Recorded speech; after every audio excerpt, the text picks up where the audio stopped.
Hi everyone, my name is Victor Prieto, and today I'll be delivering a speech regarding the restraint bias.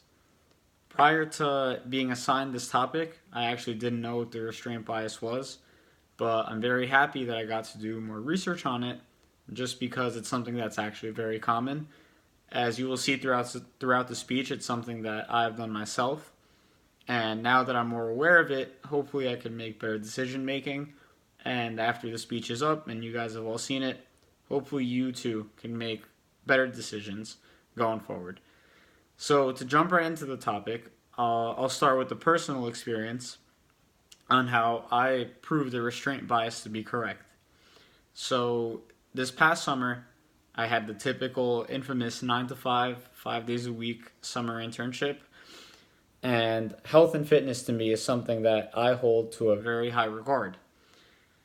So one day I'm at a supermarket and I'm walking through and I walk into a big bag of candy and I see Twix, I see Reese's, which is a close second to my favorite, but I see Snickers, which is definitely my favorite, always has been.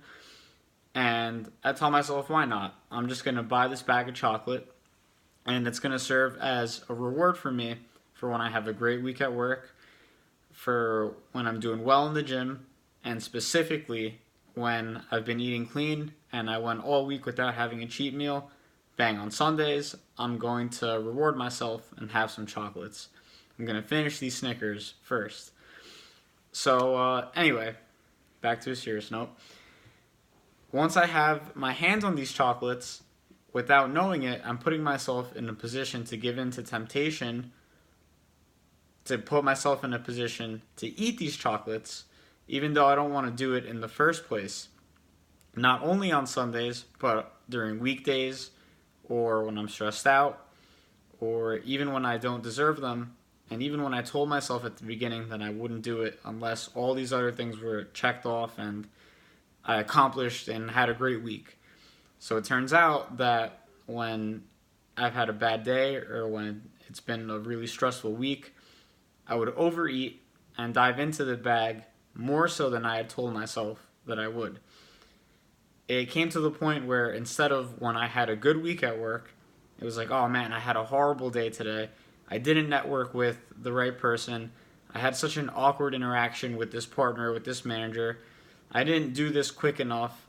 I just didn't have a good day at work. Now I'm here stress eating all the chocolate that I told myself I'm only going to eat one day a week if all these other things are in line. So what I found out about myself there is I overestimated and inflated the belief that I had in myself to resist the urge to eat these chocolates. So this is a very basic example of it, and this is a great time to transition into when I was doing more research. I actually came across a study that was conducted at Northwestern University. So they defined what the restraint bias was, and then they go into talking about an experiment where smokers who were actually trying to resist the urge, who were trying to stop and make a better life for themselves overall, what the study found was that the smokers who confessed from the jump, you know what, if I have a pack of cigarettes in front of me, I might smoke a few. I don't fully trust myself. My self control for impulsive behavior is a little bit low. I think I'd smoke a few cigarettes. Those people actually ended up smoking less and did better at resisting the urge to smoke than the people who came in and said, oh, you know what, if I have a pack of cigarettes in front of me, absolutely no way I'm going to smoke. I know that I have self control. I know that I could resist the urge to do these things. Those people ended up doing worse than the people who confessed from the beginning and ended up smoking more cigarettes. So that study actually proves the restraint bias to be true, and how people who have this inflated belief about their self-control ultimately are the ones putting themselves in the position to give in to temptation in the first place.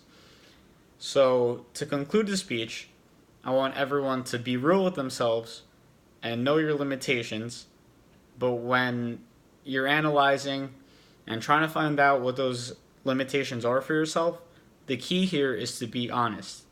Be honest with yourself or you're going to end up like the disappointed chocolate eater that I was this past summer. I know going forward I'm going to be more aware of this restraint bias, and my decision making is going to be improved. I hope that everybody enjoyed the speech and that you don't wind up being the disappointed chocolate eater that I was. Thank you all so much for watching. Have a great night.